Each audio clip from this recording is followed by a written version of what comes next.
Hey, what up? It's Guido. So, are you thinking of playing Glacial Hammer? Oh, so here's the TLDR. The build is great, but it's bad. Alright, let me explain. So, I have my character pretty much maxed out, and this is what's happening in the game. Like, I pretty much clap all the regular content. Everything's like, clap! Everything's dead, right? Sounds great. And, since Glacial Hammer can freeze everything, you know, has the higher chance of freeze, the threshold, then anything that can be frozen is absolutely just trivial content. You just walk up, freeze, and just like wait for him to die, and that's it.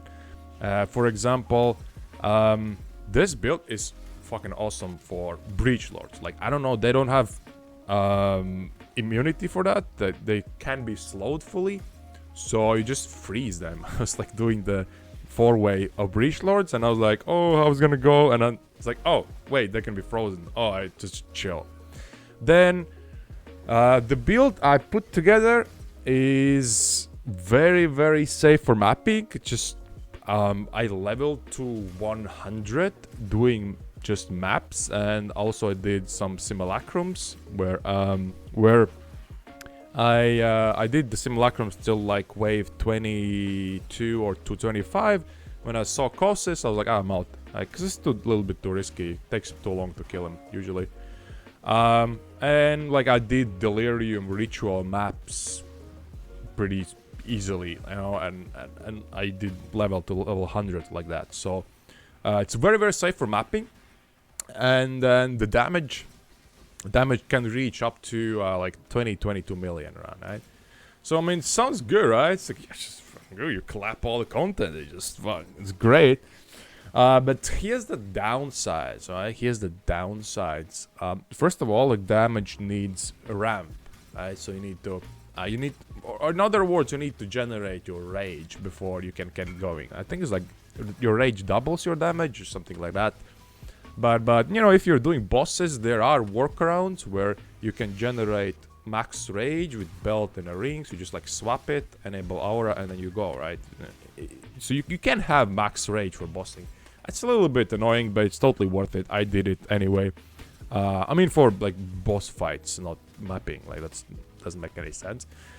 And here's the big downside, which is the area of effect of build is like small. It's just small, and I don't think I didn't figure out any good efficient way how to make the area of effect of like what you do bigger. It just, there is a thing called strike range in the game, but it's just like such a tiny difference for such a big investment that I was like, no, I'm just not doing this.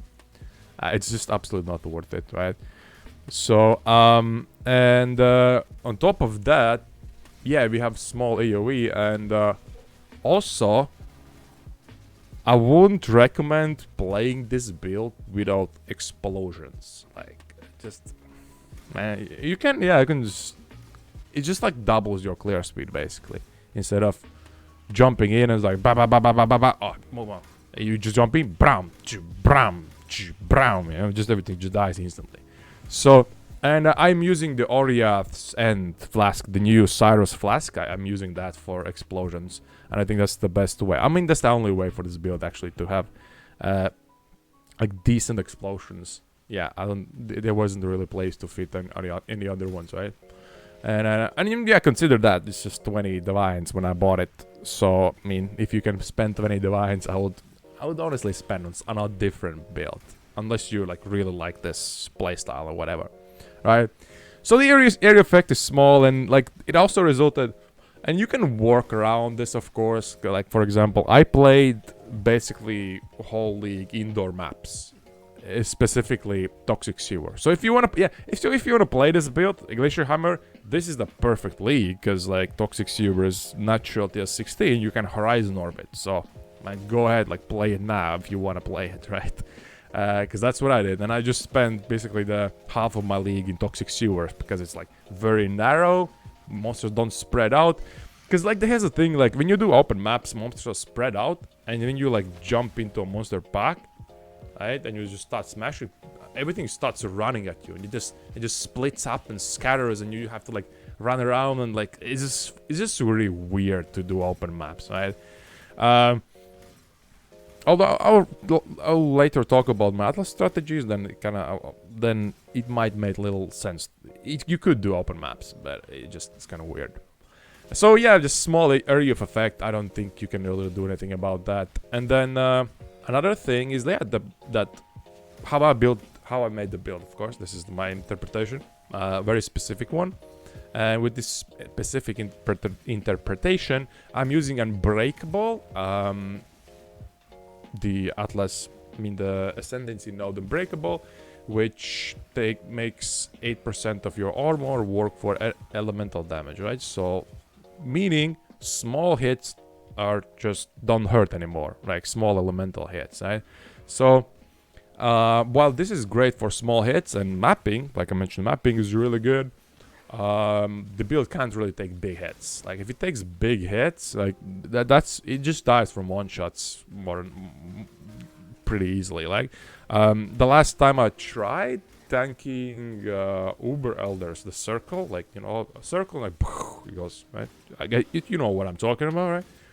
So I tried to tank that, and I died. I was like, what? I just died from that? No way. But I did die. So it doesn't take big hits, right? It takes a lot of hits, very good. Mapping, super awesome, but like big hits, nah, right?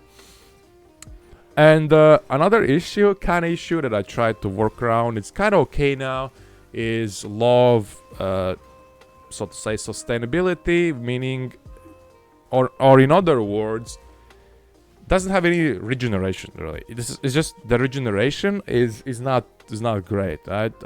I worked around that using Enduring Cry with little bit reduced cooldown recovery and boots, and I'm using a specific Watcher's Eye that gains life on hit, and that is kind of my sustainability, right? And of course flasks, but how much can you sustain from flasks? So, but if it's like dragged out fights and it's just like slow over time damage, yeah, it's bad against damage over time, then it kind of like, yeah, it just doesn't feel great, right? And a big problem with the build as well is that bosses that can't be frozen or can't be fully slowed. Let's be more specific. Can be fully slowed. It's just bad and the only reason why or I guess the biggest reason why it's bad is just because you're melee. You're just really melee. And if you need to like be very close to a boss that can be frozen, you kind of fuck. It's just bad. You're just not great. That's not great, man. And it doesn't feel right. So any bosses that can be fully frozen and stopped, it just feels bad. And also there are some bosses that do like automatically, or they cast area of effect spells that just like come at you while they're frozen. That's also really, really annoying, that's I think the park map, for example, park map boss, where there's like this lightning beams that run around on you, that's just bad, right? And as you might have guessed, this build can't do burst. I tried a little bit, I put it in Searing Exarch, tried a little bit, and I was like, nah, I'm not gonna even attempt this, and I'm gonna attempt this. It just, again, the sustain is not there, big hits do hurt, so I was like, ah. And you're melee, you need to be really close to actually damage. You need berserkers, not berserk, but you need rage. You need to generate rage to actually do damage, which can be worked around, but then again, it's just like, kind of weird. This is really, really weird. Maybe you could just like go max damage and like go log in and berserk and then die, and berserk and die, and maybe you could just out damage them, something like that, but that doesn't make any sense. And I guess another downside to this build, downside, upside, not sure, but your flasks and berserk double your damage basically. So if you don't have flasks on and you can't use your berserk, it's like 10 million, 11. I got to that point at least. If you do have flasks and berserk, you can like double your damage to 22 or something, right? And I guess another thing that should be mentioned is that some content is not good because you don't deal enough damage to freeze something, right? And then, because the damage, if we can freeze an enemy, it doubles our damage. That's how the build works. So if we cannot freeze the enemy, we just deal half the damage, right? And by freeze, I mean a thing where you give them status freeze, right? Because there's a niche thing about freeze, that what freeze does, it reduces the enemy's action speed to 0. But if an enemy's action speed can't be reduced to 0, they're still gonna be frozen, but the action speed will not be reduced to 0, right? So it's kind of a weird thing, but I think it might go in some. It might not work in some Delirium, Simulacrum, Wave 30 with high resistances. I think at that point, the damage might be too low to actually trigger the freeze. Yeah, when you have, I probably have to test that more and a theory about it. But I think that might be the case because I've done some simulacrums and noticed that sometimes the damage is like really bad, and I think that might be the case why this is happening, right? So we talked about the good and the bad. So how did I work around this? How did I play this, right? Because I started my league with Glacial Hammer. I thought it was gonna be fun. It was pretty fun as well. I quite enjoyed the build actually. It was kind of cool actually to freeze everything and just jump around and be like really high damage and really fast. I actually didn't mention that, but this guy's really fast. I'm not even using Quicksilver Flask because it's so fast. Didn't need that at all, right? So what the upsides and downsides mean for this build, that it's very niche. The build is very niche.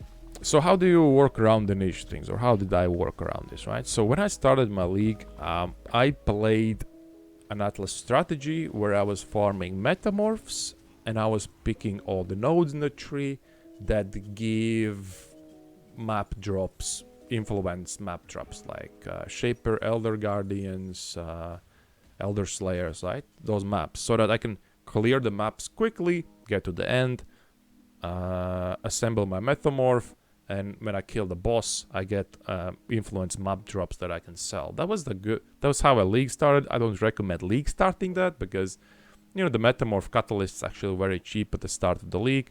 Might be better to do that later in the league, right? Then the second strategy I used was Delirium plus Ritual and Growing Hordes.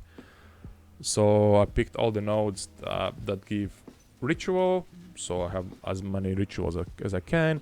Run Delirium because I was tanky enough and I had big enough damage to kill everything pretty fast, even though in Delirium.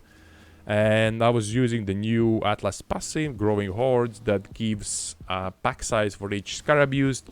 I was doing some simulacrums, so I get shit tons of scarabs, and I just put them in for pack sizes, right? So big pack sizes, very dense. Delirium for monsters, Ritual, again, like a small circle, right? And then, so that they're all in one place. And I did all of that, of course, in Toxic Sewers. So it's like very packed, you know, just pack everything together. So you smash with Explodey and high damage, you just explode everything and just everything dies. So that was my second strategy, and that's where I actually farmed most of my gear. But then I kind of grow tired, and I thought I needed more divines for my crafting. So I just switched to Grand Design, which makes all the small notables in the tree do nothing, and it makes it increases pack size for each notable pack Atlas passive, so big pack sizes and essences and strong boxes, right? I don't actually recommend essences when you're starting off. I feel really bad because essences have automatic mechanisms that damage you, right? You know, there's like this explosions, like fires on the side, and there's like frosts and like, you know, random stuff like that. I was at the point where just essences died like instantly, so it didn't matter. I was just like essences dead, all the essences, right? So that was pretty good, and then strong boxes, not the greatest, but that works with the Grand Design very well, right? So that was my third strategy. So very specific strategies, like with this build, I can't imagine playing open maps with like breaches and legions or, you know, stuff like that. That will be kind of like, yeah. But I guess it could be good still. I didn't do harvests. Didn't spec into harvest. It did do harvest, but didn't do like specifying harvest. But I think that's harvest. It will be pretty good. I think also expedition could be good. I'm just kind of tired of those mechanisms. Didn't want to play those, so I didn't really spec into those and work those. So those were my Atlas strategies that I played. Also, I did a little bit of Einar a little bit. Forgot about that, but I mean, I didn't like that. I didn't actually earn any money out of that, honestly. But those were my Atlas strategies. Okay, let's go. What up?